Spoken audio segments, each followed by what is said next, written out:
이 김해는 김해공항을 제가 엄청나게 많이 이용했습니다. 통영지청장을 제가 보냈어요. 95년도에. 그때 이제 김해에서 사천으로 가가지고 뭐 이렇게 하기도 하고 뭐 그래서 또 나중에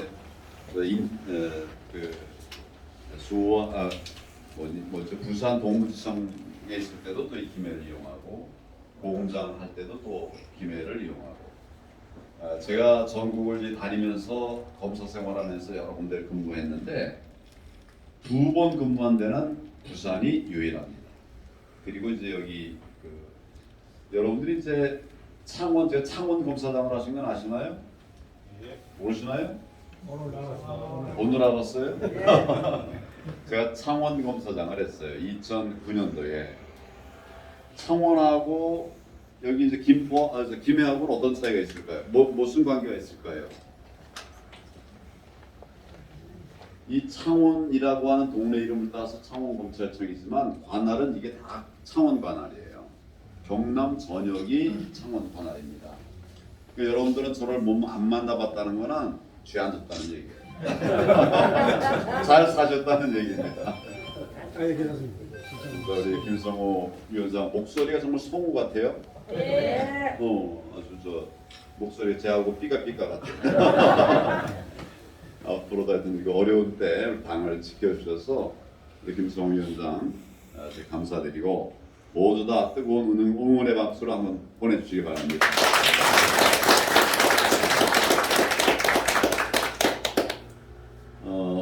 이제 정권 교체를 이루었지만 여전히 나라가 어렵습니다. 정권 교체가 되면 모든 게 다 해결될 줄 알았는데 해결 안 되는 것들이 너무나 많이 있습니다. 윤석열 대통령이 이제 대통령으로 당선이 됐지만 그렇지만 대통령의 뜻대로 할 수 있는 게 별로 없어요. 여러분 이런 생각 해보셨나요? 대통령이 대통령 마음대로 뜻대로 할 수 있는 것이 별로 없습니다. 왜 그런가? 일을 하려면 공무원들이 일을 하려면 법적 근거가 필요합니다. 그 대통령도 일을 하려고 그러면 법률을 토대로 해서 일을 할 수가 있는 거예요. 근데 지금 법 통과된 게 잘 없잖아요. 우리 윤석열 대통령이 뜻한 정책들을 만들어갈 수 있는 법을 제대로 못 만들고 있어요. 왜냐하면 민주당이 이 179석 절대 다수를 차지하고 있으니까 국회에서 통과가 안 되는 겁니다. 지금 윤 대통령 들어와서 법 통과됐다는 거 어디 그런 법 들어보셨나요? 지금 벌써 6개월, 7개월 되고 있는데 법을 통과를 못 시키고 있어요. 어떤 정부든 새로 이제 정부를 시작하면은 정부 조직법을 바꿉니다. 정부 조직법을 바꿔야 거기로부터 이제 내가 무슨 안행부를 어떻게 한다, 무슨 여가부를 어떻게 한다 이런 정책들이 이제 만들어지는 건데 그걸 할 수 없도록 다 막아놓고 있는 거예요. 그러니까 말로만 그냥 여가부를 없앤다, 살린다 이런 얘기를 하고 실제로는 그런 역할들이 안 되고 있는 겁니다. 그래서 대통령이 일을 하기가 굉장히 어려운 그런 상황이에요. 이제 대통령이 일을 하려면 돈을 쓰셔야 되잖아요. 예산을 책정해서 그걸 사용을 해야 되죠. 그런데 지금 예산국회가 지금 진행되고 있습니다. 지금 신문에 나오는 걸 보면 민주당이 다 자기 법만, 자기 예산만 확보하려고 하고 자기 예산만 쓰려고 하지 우리 윤석열 대통령이 하려고 하는 사업들에 대해서는 다 예산으로 막고 있어요. 신문을 보시면서 우리 정치를 하시는 분들, 정치에 관심이 있는 분들은 이런 부분을 면밀하게 봐야 됩니다. 그냥 국회가 이렇다 저렇다 하는 그 내용을 좀 보셔야 돼요. 지금 대통령이 일을 할 수가 없게 이렇게 만들어 놓고 있습니다. 또 불법이 있어가지고 지금 이제 수사를 많이 하고 있지 않습니까? 이것도 앞으로 이제 그 수사의 결과가 어떻게 될지 낙관하기 쉽지가 않아요. 워낙에 못된 짓 한 자들이 많기 때문에 처벌될 겁니다. 그런데 결정적인 순간마다 김명수 대법원장 산하의 법원이 이걸 제대로 할까? 이런 걱정을 저는 합니다.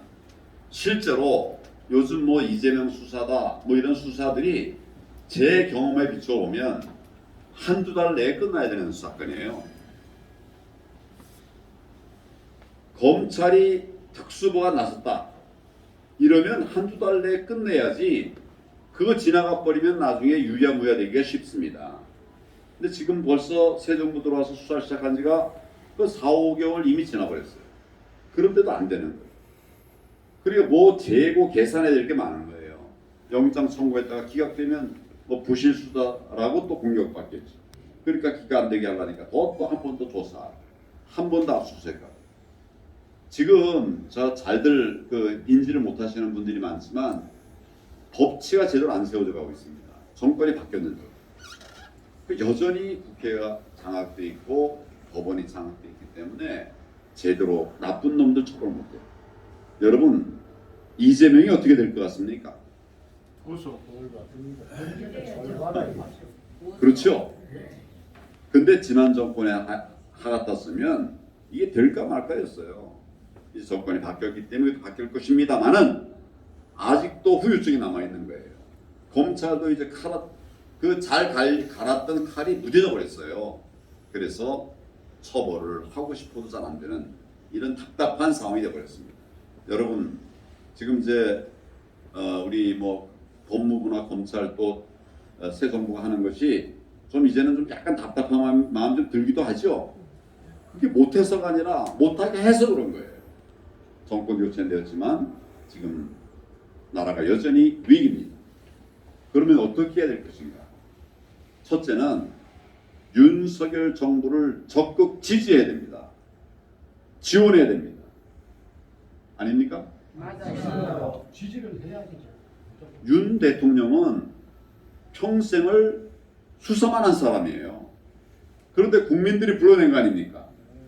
저 문재인 정권의 폐악과 싸워서 이기라 이렇게 하고 불러낸 거잖아요. 그랬으면 수사 잘하면 박수 치고 아 됐다 더 잘해라 이렇게 하고 말아야 되는데, 조금 시간 지나면 이제 이런 얘기, 경제는 어떻게 됐냐, 안보는 어떻게 됐냐, 다른 거를 막 물으면 수사 잘했던 사람이 갑자기 안보를 잘할 수도 없잖아요. 또 수사를 했던 분이 경제를 잘하기도 쉽지가 않죠. 물론 도와주는 분들이 있어요. 도와주는 분들이 함께하기 때문에 될 수 있습니다. 제가 그 얘기를 하는 거예요. 우리가 지금 새 정부를 힘 다 모아서 우리의 역량이 있는 부분을 다 모아서 모아서 새 정부를 성공할 수 있도록 우리가 도와줘야 된다는 말씀입니다. 여러분 그렇게 하시겠습니까?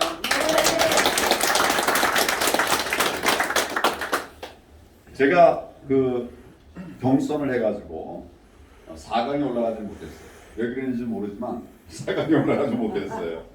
그래가지고 결국 이제 경선 과정에서 중간에 떨어진 것이죠.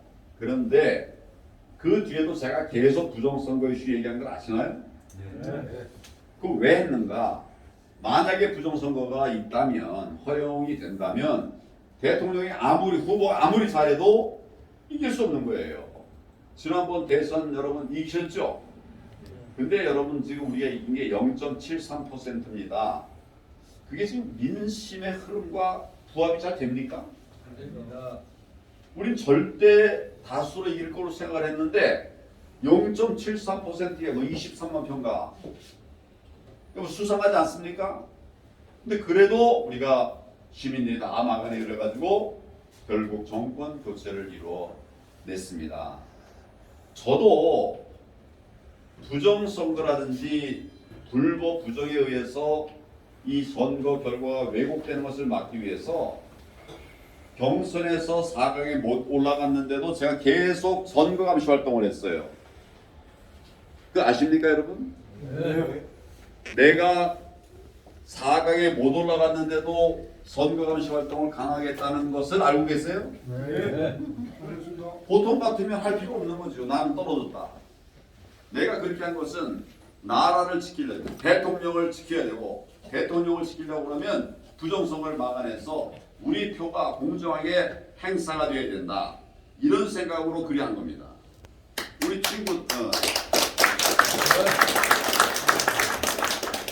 친구들은 중에는 그래요. 야, 너 너무 고생 너무 많이 한다. 아이들하고 같이 좀 놀러 다니고 말이야 이래. 골프도 치고 그거 떨어졌는데 뭐하러 그 후보를 위해서 그 애를 쓰고 있냐? 알아주지도 않는데. 그래요. 저는 누가 알아주거나 안 하거나 나라가 위태로워지는 상황에서는 우리가 나서야죠. 그래서 저는 저의 역할을 했고 또 시민들은 시민들의 역할을 했고 여러분들은 여러분들대로 애를 써서 정권 교체를 이루어낸 것입니다. 그런데 아까 말씀드린 것처럼 그렇게 지금 어려워요. 그렇기 때문에 여전히 저는 저대로 제가 가진 역량을 우리 새 정부를 위해서 헌신할 것이고 또 여러분들은 여러분들대로 여러분들의 입장을 견지하면서도 또 대통령의 성공을 위해서 함께 애써 주셔야 됩니다. 제가 앞으로 해야 될 첫 과제는 뭐냐면 윤석열 정부를 수호하자, 지키자 하는 것입니다. 같이 해주시겠습니까? 네. 두 번째는 그럼에도 불구하고 우리는 바뀌어야 됩니다. 우리 국민의힘당 혁신해야 됩니다. 많은 바꿀 것들이 있는데 제가 그중에 몇 가지만 말씀을 드리죠. 하나는 내부 총질을 하지 말아야 되는 것입니다. 우리 안에서 싸우면 안 됩니다. 제가 뭐 우리 이 당협의 그 상황을 잘 모르겠어요. 우리 김해을 전국 상황이었는지는 잘 모르겠는데 여기 혹시 내부 싸움 없습니까? 총질 없습니까?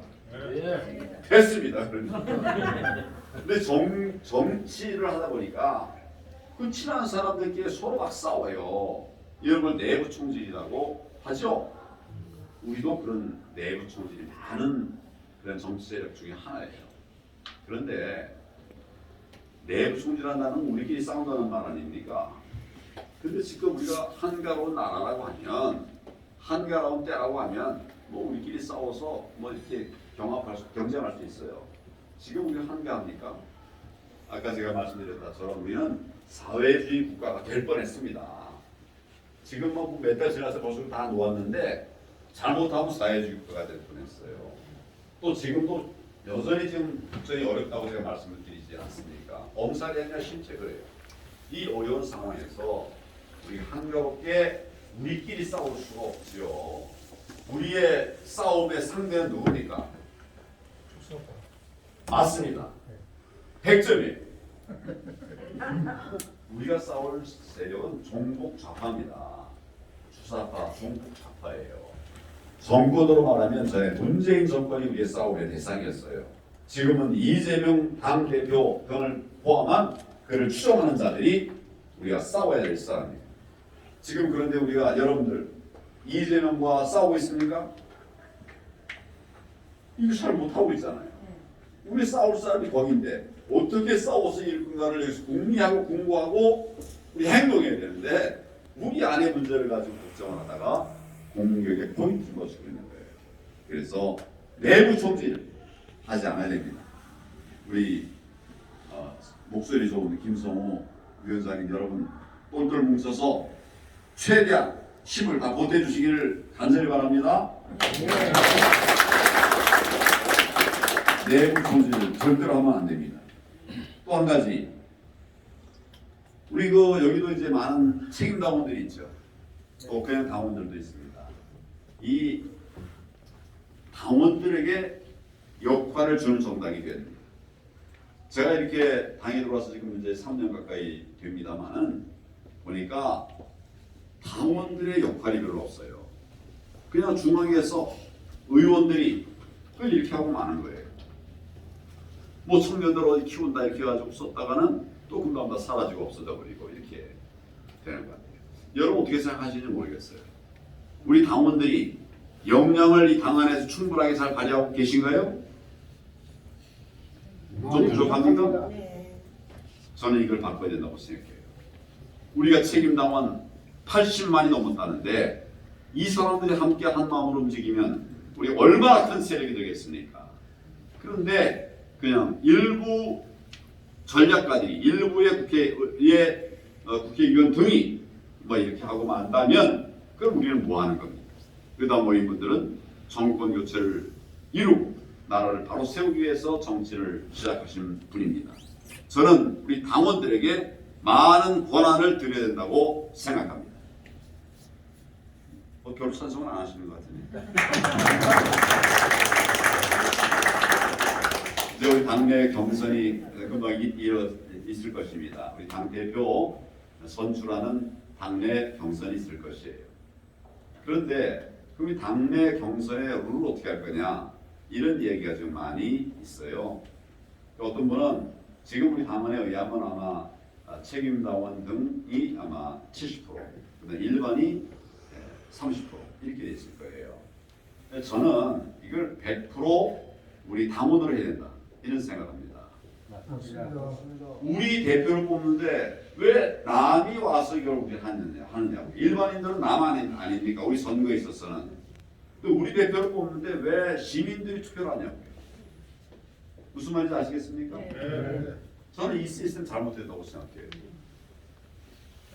우리는 집권을 위해서 뭉친 정치 결사체입니다. 이 말이 무슨 말인지 아시겠죠? 네. 우리는 자유민주주의 지키고 시장경제 지키고 법치에 근간해서 정치를 하고자 하는 그걸 국민들에게 내걸고 그리고 나를 뽑아달라고 하는 그런 정치 집단이에요. 정치 세력이에요. 근데 우리하고 뜻이 다른 사람들, 그냥 세상에 있는 좋은 분들이 우리 후보를 투표해서 뽑는다고 하면 우리의 정치적 의사가 그대로 반영이 안 되잖아요. 맞습니다. 1학년 일반 반장을 뽑는데 1학년 2반에서 투표해가지고 우리 일반 시민 우리가 해야 돼. 그러면 일반 반장이 제대로 뽑히겠습니까, 여러분? 그래서 저는 이번 경선에서도 우리 당원들의 역할을 줘야 된다. 여기도 100% 물론 이제 이거 갖고 내가 싸우겠다는 건 아니에요. 그러나 뭐가 원칙인가는 알아야 되잖아요. 그래서 저는 지금 70대 30 있는 것을 100으로 우리 당원들이 역할을 할 수 있도록 그렇게 하는 것이 맞는 답이다, 이렇게 생각을 합니다. 세 번째는 우리 변화와 혁신에 관한 얘기예요. 경청의 리더십이 필요합니다. 경청. 제가 이렇게 당에 들어와 보니까 다른 분들의 말을 잘 안 듣더라고요. 맨 처음에 시작은 그냥 자연스럽게 점잖게 되는데 좀 하다 보면 A는 A대로 막 말을 하고 있는데 중간에 B가 끼고 아이 그게 아니야. 또 말을 하고 있는데 C가 또 해가지고 아이 난 이렇게 생각해. 지금 누구 말을 들어야 될지 모르겠어요. 동시에 막 두세 사람이 막 얘기하고 둘이 다투고 막 이래요. 근데 뭐 또 우리 리더들도 마찬가지예요. 그 얘기는 안 듣고 내 얘기만 또 계속해요. 지금 제가 말하는 상황이 어떤 상황인지 아시겠습니까? 우리는 사실은 들어야 됩니다. 들어야 돼요. 그래야 국민들의 마음을 얻을 수가 있어요. 국민들은 많이 말하는 것보다도 많이 듣는 걸 원합니다. 제가 이제 다시 당대표로 도전함에 있어서 나를 확 바꾸겠다. 그 예를 하나 든다면 요새는 내가 우리 당원들을 만나면 얘기를 들어요. 한참 들어요. 어떤 분에게는 1시간 동안 내가 들었어요. 어떤 원외위원장. 내가 얘기를 안 해도 답이 다 있더라고요. 근데 그동안은 내가 생각하는 좋은 정책들을 내가 계속 얘기하면서 거의 듣지를 못했어요. 그러니까 소통이 안 되는 거예요. 요새는 그냥 듣습니다. 듣고 제가 메모하고 메모한 걸 가지고 나중에 정책화하고 내가 그렇게 쭉 하고 있어요. 하니까 그 대화한 그 상대방과 굉장히 가까워지더라고요. 굉장히 가까워져요. 뭐 전화도 오고 지금 대표님 이런데 의견을 나한테 30분 1시간을 얘기하고 나니까 그 다음에는 뭐 의견이 많이 오더라고요. 그게 다 힘이 되더라고요. 그래서 이제 우리는 경청의 리더십, 그러니까 듣는 리더십이 필요하다. 제가 해보니까 실제로 그런 변화가 있더라는 말씀을 드립니다. 거기에 사실은 답이 있어요. 제가 세 가지를 말씀을 드렸습니다. 하나는 윤석열 대통령을 수호하자. 둘째는 혁신 정당이 돼야 된다. 그러니까 세 번째는 제가 짧게 말씀을 드리겠습니다만 위기를 극복해야 될 상황입니다. 지금 상황은 위기 극복의 리더십이 필요합니다. 지금 나라가 위기라는 말씀을 많이 드렸고 우리 때를 많이 거쳐왔습니다. 지금 아무나 돼가지고 돼가지고 나라가 이렇게 세워질 수는 없어요. 그러니까 지금은 사실은 위기 극복의 경험이 있고 또 그런 역량이 있는 사람이 이제 우리 당의 대표가 되어야 된다고 생각합니다. 제가 당 대표 출마를 선언한 것도 그런 필요성 때문에 이제 그렇게 하는 거예요. 이거는 뭐 우리 국민들이 저를 평가를 그렇게 해야 되지 제가 그렇다고 해서 그렇게 되는 건 아니죠. 그렇지만 저는 입법, 사법, 행정의 3부에서 그 가장 책임을 져야 되는 이런 역할을 해왔습니다. 이런 사실 아시나요, 여러분? 네. 그런 사람이 사실은 없죠. 근데 제가 제 자랑을 잘 못해서 얘기를 안 했는데 다른 분들도 많이 그 얘기해 주시니까 저도 연결해서 말씀드립니다. 지금은 위기 상황입니다. 역량과 경험이 있는 지도자가 필요합니다. 저도 그런 역할을 하겠다 하면서 제가 당 대표 출마 선언을 한 것입니다. 거기에 한 가지 더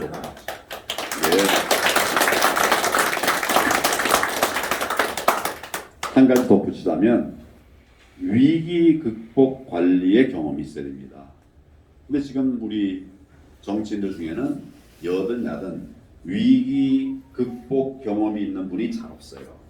근데 저는 대통령 권한대행을 하면서 대통령 권한대행이 어떤 권한이라고 생각을 하시지만 그 사실은 엄청난 부담이었습니다. 저는 잠을 못 잤어요. 사실. 이게 만약 나라가 정말 잘못되면 다 내 책임 아닙니까? 대통령 권한대행의 책임 아닙니까? 누구의 책임이다가 문제가 아니라 이 나라를 뭉거뜨릴 수는 없지요. 그러니까 정말 잠 못 자고 그러면서 이제 기도하면서 이렇게 사실은 권한대행의 역할을 해왔습니다. 다행히 우리 저 국무위원들 중에 국무위원이 전부 23명이 있어요.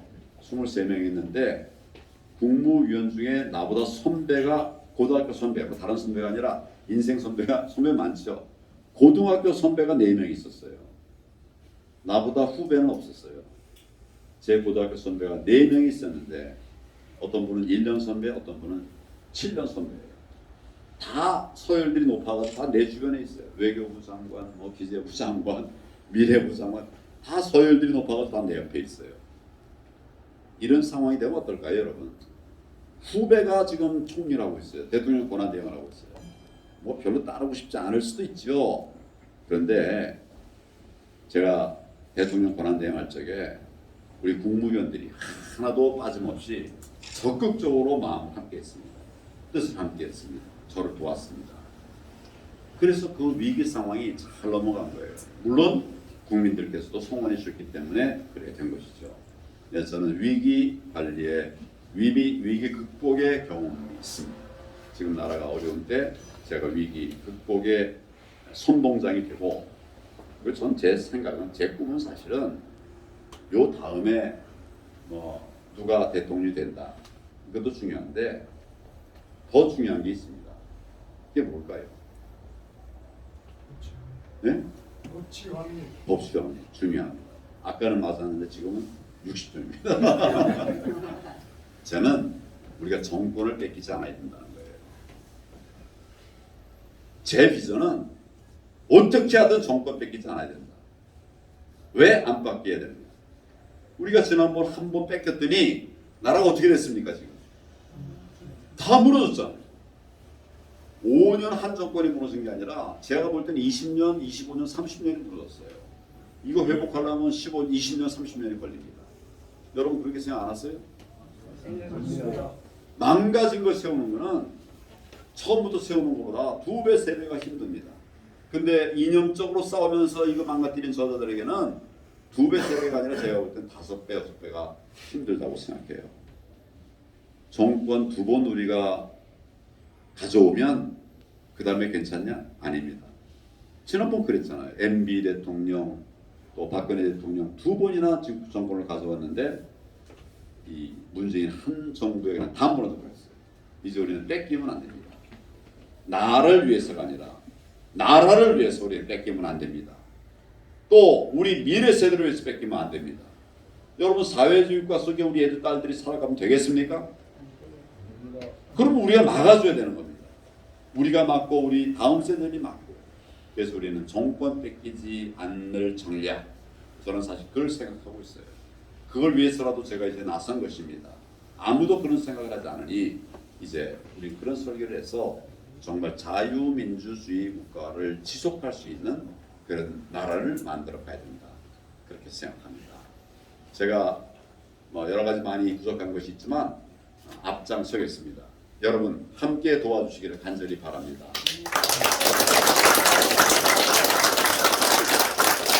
제가 이제 전에 실패한 것이 있어요. 저는 행정가로 자랐기 때문에 정치를 행정적으로 했어요. 현재 내가 고난이 있을 때도 고난 다 나눠줬습니다. 그래서 같이 우리 지혜를 모아가지고 같이 잘하자 이렇게 했어요. 총선 공천도 그렇게 했더니 이거는 안 되더라고요. 나머지는 잘 됐는데 공천권을 주니까 이게 뭐 내 뜻 뭐 그냥 막 많이 망가졌어요. 이제는 저도 생각을 정리했습니다. 여러분 많이 도와주십시오. 그리고 함께 하십시다. 그리고 도움 주시고 함께 하시는 분들에게 저는 반드시 챙기겠습니다. 다 챙기겠습니다. 우리 함께 그런 나라 만들어 갑시다. 감사합니다.